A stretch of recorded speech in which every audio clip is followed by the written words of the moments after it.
Alright, Jay, Near FM have a new series called Mad About Media, and it sounds to me like a very interesting series. Can you tell our listeners more about it? I can indeed. Yeah, it's very interesting. Mad About Media is a student-led media literacy series, which has been developed by Near FM, with some students from FET College Dhúlaigh. It looks at issues like misinformation, online harm, platform power, regulation, and like the wider question of how media shapes the way we see the world today. Yeah, I think it's great that a lot, if not most, of the work for this series is done by students in College Dhúlaigh themselves. Um, are they journalism students, are they?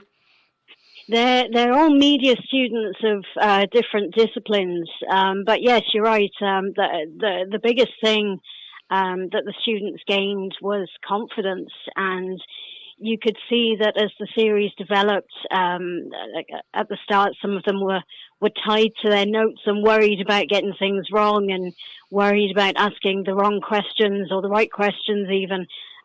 But as the project went on, they became much more conversational, comfortable on the mic, and just more confident in asking the questions and engaging with some serious topics. They gained some real experience. They prepared for interviews. They were thinking about the structure. They listened properly to the answers so they could adapt in the moment and give some good follow-up questions. They not only developed kind of critical thinking, but they were also developing proper broadcasting and communication skills, as well as soft transferable skills that they can take with them throughout their careers, whatever they decide to do. Hmm. Am I right in saying that the first program of the series has already been broadcast, but there are more to come? There are more to come. The first episode went up on nearcast.ie on Monday, and every Monday for the next 4 weeks, there'll be another episode uploaded. Okay, and can you tell me a bit more about the first program, Jay? And can you tell me if you're allowed to reveal somewhat what the next programs are going to entail of? The first program, it was, let me think back. The first program we had Martina Chapman from Media Literacy Ireland, and we had Greta Moen, a senior analyst at the ESRI. And it was great to have Martina there. Near FM's done a lot of work with Media Literacy Ireland over the years. And she said herself, if there was one thing she could do, it would be to get rid of the term media literacy, because it does sound a bit niche, a bit academic. But overall, and the program will show, it's a very current concern. The program looked at, as I said before, misinformation, disinformation, how to navigate the platforms that maybe put out a little bit too much hate speech. And then Greta actually looked at online gambling. Particularly, there seems to be an issue with young men and online gambling, so that was discussed as well. So it went from a very broad range of media literacy topics to something very specific. The next one, we had Dr. Eileen Cullity from DCU talking about misinformation, disinformation, and then we had Leon Diop from the Black and Irish podcast giving his take on it as well. But I won't reveal too much more. You'll have to listen to the episode yourself when it drops on Monday. Okay, and you said that Near FM have a long relationship with Media Literacy Ireland over the years. You have a long relationship with FET College Dhúlaigh as well, don't you? There's a long-standing connection, yes, there is. There's always something going on between Near FM and Dhúlaigh students. We have the film students in every year to talk about their Oscars night predictions. Radio Week has just passed as well, or I think it might be this week. And so the students, we were involved with the students, supporting them as there too. Yeah, it's nice to have students in, like I said before, to learn real skills, and it's just part of Near FM's ethos, I suppose, that we are open to the community, and it gave the students the chance to engage critically with media, but building confidence and real broadcasting experience as well. And like with the series Mad About Media, you have a very interesting job in Near FM, don't you? Because you actually go out and meet all people to do a kind of some programs now, do you?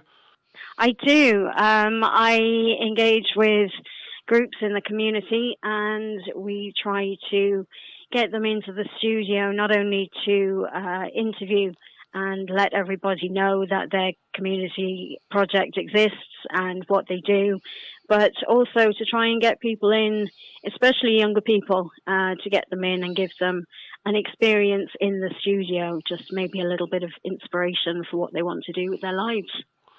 I think it's great the way, like nowadays and for a long time now, I suppose, like if you're on community radio, you can get your interviews podcast, can't you? You can, yeah.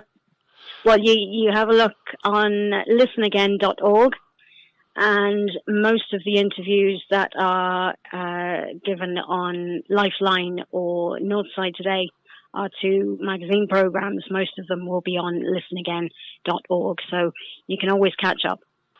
I mean, everyone in the production team was brilliant. The students were fantastic, and the reception to this series has been great as well. So I loved the opportunity to work on this. I have to give big thanks to Ciarán Murray for trusting me with organising the various moving parts that go along with making a podcast or a series like this. But it's been a fantastic experience, and I'm looking forward to many more. And it was funded by Comisiún na Man, was it? It was co-funded by Comisiún na Man, yes. Yes, Dave actually gave a speech at the launch, and he said something very interesting, which I think sums up the series quite well. He quoted an author who said, the problem with the internet is not the internet itself, it's more that you open a website and it's like trying to get a drink from a fire hydrant, that there's just too much coming at you all of a sudden. And so it's a skill to learn how to pick through the bits that you want and ignore the bits that might cause you harm. Seo é Radio Pobl Tuisgurt, Baile Átha Clia, Near Nóca FM. Near Nóca FM. Okay, Ciarán, tá tionscadamh nó tionscadail nua ag Near FM dar banam Mad About Media. An féidir intin don faoi an hall? Yeah, Kinte. Well, is Stra atá mit a denmh le Mick College Dhúlaigh agus tá áthas orm agus tá brod as an obair ar in the Mick agus is an rudatá the denmh ná sais well inúcha ar a man cumarsáid nó féach an ceirteoir siúil leis an man cumarsáid fri láthair agus tá man cumarsáid féin chomór sin. Now, is sais rá atá buna ar léarthach saman an no media literacy, but níl muid géirí, a bra ar na termíocht go léir tá sin níos mó spríúil beidir agus níos óscailte gan a bheith ro borthe faoin termíocht agus an stuff mar sin. So Mad About Media, if you're more a play on focal mad agus an sin go bhfuil farigúirt faoin ceirteoir siúil agus mad agus tá go glanast of jouwer faoin ceirteoir siúil. So it's Sarah Fitzgerald and Yennon Clark Joel in Near FM Shisha on Lahore agus tá Erica Milling agus Aaron McGee O'Reilly agus Eve Cowan on Trura Ella at Glocker Park. So it's a lot no go forum or na sanola he galer in Irishori na Leachtori na sanoli the Gach Size Road between man side agus bhín siad san faoi t-agallamh le na Mick so is é sin a rinnemer agus mar dúirt mé tá mé sásta go bhfuil sé go tú nán reinstof a elam matá tú géisteach leis agus pí a sprí freisin sin an rud atá a déanamh. Ok, agus céimhéid chlár se sra a bheith annach Ciarán agus an can a bhfuil ar ó bhéisiigh dul amach an riscud? Yeah, bíonn sé dul amach ag 6:00 gach luan tá 5 chlár agus chuirmar amach ag chuna 6:00 mar ceapmar is ann chuna táhatácht don is sean ann don nuach nó rud éigen so seachas a géisteach leis an nuach nó an rud is déine atá siúil bíonn tú géisteach leis na Mick a caiintprin man cumarsáid ag 6:00 ar an luan. Ach gan áras tá sé le fáil mar fádcréile nád gná áit ina podcréile. Well níor cast ar áit podcréile féin, but Apple agus Spotify agus an stuff mar sin freisin. So yeah, no piece eile an ceisisin leisfeil. Okay, no, just agus an tagrah seo ag dul amach an mar chlár an bhain na an seachann sé hiún bé chlár nó gá chotha amach ó man about media capmanse. Tá an céad chlár chotha amach an bhfuil? Yeah, tá, yeah. Agus bé ceann eile ar an lún sé hiún, so bé gát ceann cín chotha amach agus mar chlár creaalta. Just a chun caint faoin amach go gurálta, mar sódait ceapan rinne mé cúrs ar a seoachta ag Gláiste Dhúlaigh agus chun FET bliain ó hin, agus tá cuasaí áirithe go móra ó hinine le gáirithe ó thaobh idirlín agus AI. Hiag mé os ceann FET bliain ó hin agus ar seoachta a dhéanamh go me Gláiste Dhúlaigh agus Uascail Wolverhampton Gwyl tiiscint na man táhacht a fiú an chaná duine. Ag each siar ar ná am caite gotla níor thar na blianta, an siadan tú go dúláán do a lán daoine ó thaobh aspa tiiscint ar na man tréis orí níos mó, nó an siadan tú go neart dul chun cín ag an am céine a Ciarán? Yeah, is dócha is ceist óhór agus is ice. Is sais sin an ceist béimiigh play a rihans ra seo. Is lí aigen gan áras tá den technolíoch agus an man so síalte bíon difriochttaí óhór. Ach an taobh eile mar tugann tú ráisí gan an bunrud is rud faoin catá fear céir nachhfuil fear is ceist faoin onrachas is ceist faoin ma tata begéri bheith éirish or conna sa bhfuil tú an job ma is ceist faoin is dócha cad é síimsíocht agus cad é ólas agus orintanta fecinn it gachrod an is mar pí a síimsíocht fiú ma tatu a fecinn ar faoi an faoin coga is pí a síimsíocht ekken tú a chud is mód an elm.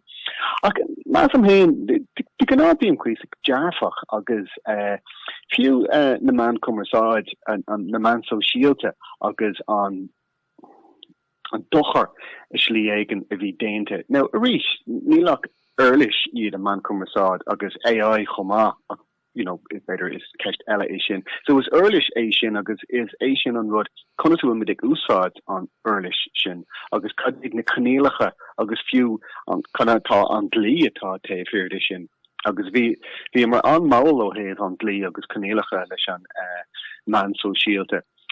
Feicim mu an nuis go bhfuil cuasaí ag athrú agus bíon daoine a bhd níos áirisach faoin cad eicin siad agus conna sa bhfuil is acu céir atá ceart agus céir atá fear agus céir nachhfuil fear. So cinnte go bhfuil rudí ahrathe tréis fithe blian ó bhí tusa isteadir. Gan áras má tain tú rás ag na seascadaí nó rud éigin má tain tú rás na bhád siar. Bhí na gcónaí cé atá ag ganas ar an man cumarsáid. Cé leis an Irish Press chuige blian ó hin. Cé áit aon tú rud credan tú go bhfuil fear agus an credan tú cétá taobh hirirde agus tá rá an Irish Press mar bhí sin an nóchtán a bhí tuair takeíocht a fina fáil agus is dev agus a chlán a bhí taobh hir de. So tagan gach ólas agus tagan gach nuacht le béim áirithe nó chunker de hais éigen. So Mathan is down simul é sin an man cummersá agus such óhór sa látá you own. Beidir was é sin an difriíocht is mód, tá sé com mór sin go téin si nach ile áit. Beidir a hápla ceann den íana a bhí ar an glár ná Greta Moan ón ESRI Economic and Social Research Institute. So Greta, to be sé kind faoin carbachas líana nó online gambling agus daoine óga agus an na fibanna a mín an seo. So ma taintú ar do gohan, is kick o topi is a tagan suas cuasaí faoin Gaeilge agus second to an nachcha an áit agus is five more the daoine óga gan áras fear óga agus an teanga leis an sport agus gachrod. Ach ní raibh sé sin fithe bliain ó hin. Ma bhí fibanna agat leis an neall dacathór nuair bhí an siopa dúnta ag cuaig go clog bhí sé sin imethe go dtí an lá an dhé sin. Ach ní mar sin atá sé anú. Tá an cuaig sin ag an gohanna do fócha tá sé sin tá an difriíocht óhór é sin. So do bhí mar a play so is cuasaí sin agus ag féchan déir an man cummersá ón slí an lachan mas taken to me. Is gné darlum ú fástacéis sin carfachas ar léana slátáinniuán. Just a kaint fi tuiscint ar na man slátáinniuán a gumrád mar hapla ná nó raibh mééis a chláiste. Is cuihanlum sa céad bhliain i gráiste Dhúlaigh ach go háirithe na lectóirí gcónaí gráadú an checker sources. Bí cinse go bhfuil na fuintí carta go bhfuil insint go bhfuil an airna insint acu go bhfuil tú cinse go bhfuil na fuintí carta maybe si gcónaí grá sin agus nó raibh méid sa chláiste bhí an idirlín sort óg, so ní raibh mar gcónaí ag seáil a riomhfostanna ceapan si chun ar an ráis anmh an óir a cheáil mé riomhfosta le linn an tréimh sin ach sa látáinniu an bím si gcónaí ag seáil a riomhfosta, Yeah. Agus is lé ag an mátá tú géirí a cinnte agus a teagáil gachrúd orintanta is beagnach go bhíon an omarcha fuintí ann. Ní raibh si down fiche bliana so caiú bheith agus má taintú ar lína chun teagáil rud aigen orintanta bíonn tú imethe i dámh leis an méid stuff atá ar lína. Agus trééis lá óir tagann tú arás agus bíonn tú smaoineh na ceirtéis sin an rud actually a bhí le lorach bín dearmid dénta agam sa faoin sin. Agus is sto go freisin féidir nuair a thosaí rud mar Google faoi sé seis fuintí agus credendini an tólas a fáin tú ar sin bhí sé seis neodrach ach inis níl sé sin is rud gó eile Google agus caiú bheit smuoine faoin cétá taobh hir de sin agus tá sian a géirí a díal. So tá gachud mar sin anna oscailte agus is dócha go mar gurí play éisce gach éon slí agus gan bheith an nummer a béim a chur ar man so síalte. Bhí mar kainte David Power agus tá David a gobar leis an ifig acmathe scanán mehéan nó na Irish Film Classifiers Office agus ceapamar gur classifier censor the old censors office nar bhí Frank Hall a ganas fidó tá Ciarán Murray is dúrthór fi láthair. Ach bhí mar chuint lo faoin scanán agus so bhfuil is tá an scanán táid a fáil agus cétá ganas air agus cétá a ganas air rá céin is a bhfuil se sin rúnach agus cá chud. So bhí sin pí a sprí sais freisin. Tá an tá ar lá an daoine ar an taobh thuí maiá lé darlumm ghfuil na stáisiún Near FM, Phoenix FM agus radio na lifa site an ó thaobh na man pobl níl an tá agus rá a chéine ag a lá an daoine timpeall na tíre an 18 túla sin a Ciarán? Yeah, cinnte go 18 le sin mar it's an man conversad pobl is arch osculte agus is féidir le gachéint in a chattis jack agus train all agus dul an air. So yeah, Martin Hain, well, you know, caught me nís mána fiheblinas cuaig inis gobre. So Martin was piece of driocht matá now a dhéanamh a gart. Agus mar godain near FM garcrú de gart. Yeah, radio na live suppression agus Phoenix. Agus timple na tira bín áitina an bailile Dundalgan agus a bailile a Halún bín áitina den sco. But table with the shin, yeah, it's more through agus Tom de Gubber leis commission na mean an dramatá ganas shin hun nísmó cadúna sa hurt a roiní agus tá an cean nua a bailile Scarif her chun an chlár agus an cantar shin. So it's Josh Gaeilge shin, but yeah, mar dúirt mé ein team na shin agus bevrálam sa wad nísmó echo tá rinne mór seo féachta job den sco ar fa beagnach fé blin a radio na lifa agus cogardicus do moris agus fergal fuair an banistóir nuair mar dúirtu is áit an a speisialt a radio na lifa agus is an rud becheart go méach mar sin le fáil de gachéint in is tír. So yeah, tá rointini tá de gobar sin freisin with bed sin scale eile. Okay, níl cúpa caistela go Ciarán. Tá sí fér le rá bhfuil go raibh nó níor fé mar an céad stáisiún radio in Éireann a chóir tú / an podcréil an bhfuil? Yeah, in fair massam is Gaeilge is a cehar beidir husmar sin.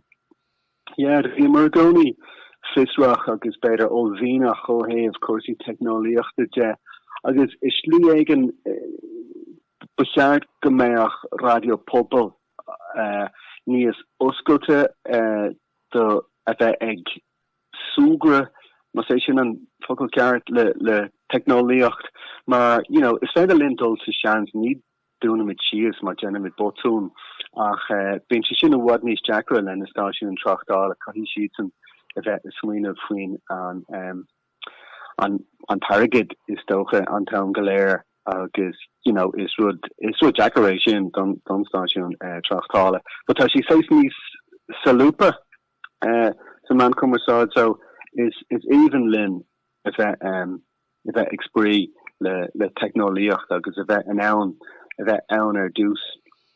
Yeah, so tam is broadú la sin agus tá lá stuff den sco a green ar podcrailty so tá an you ann.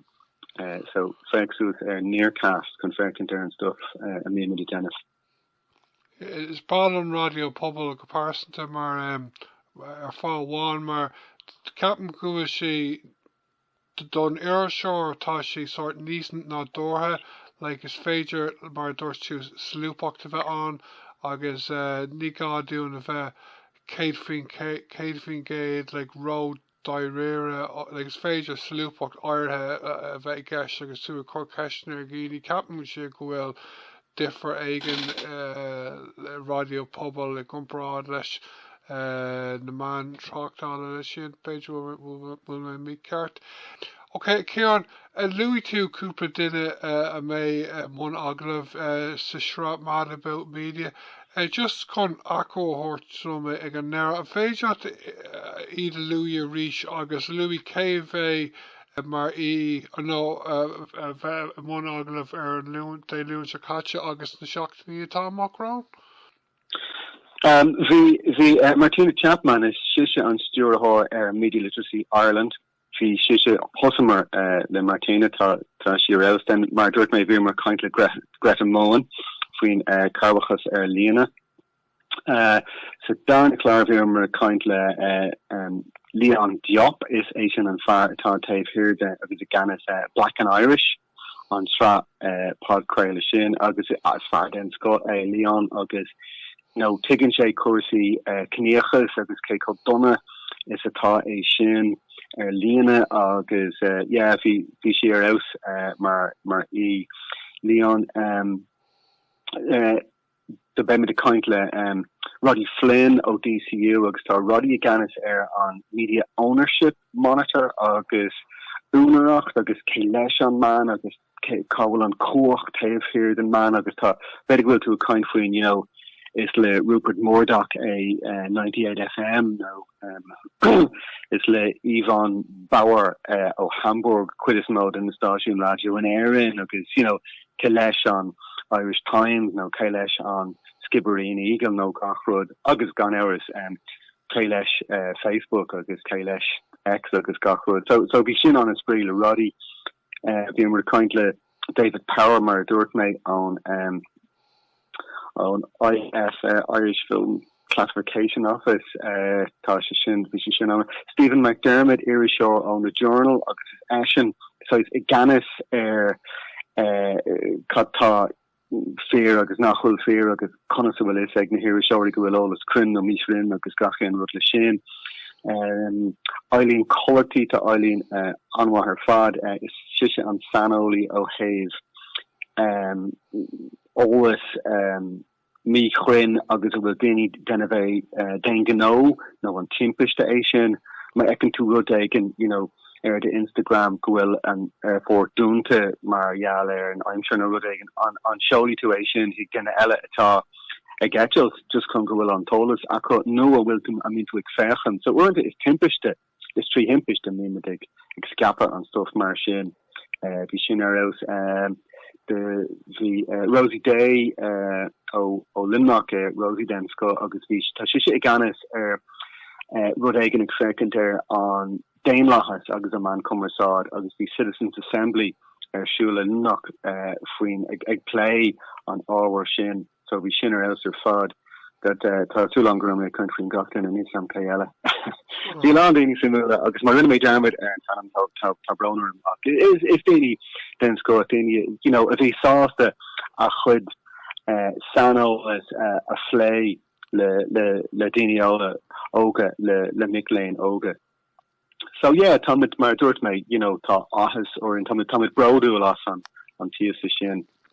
Yeah, just better mar focal jarnach an muchas hig comisiún na meán mar jaler an takeíocht agus an muchas hig an Moonthorman commersad College Dhúlaigh Dave Curran vi on far vi toward takeíocht doing agus an co-oibrú sin le College Dhúlaigh gutchenne mar being she'd are out o haves on co-oibrú lin. So mathematician gachud. Se é radio Pobl Tuisgurt, Baile Átha Cliath, Níor Nóca FM.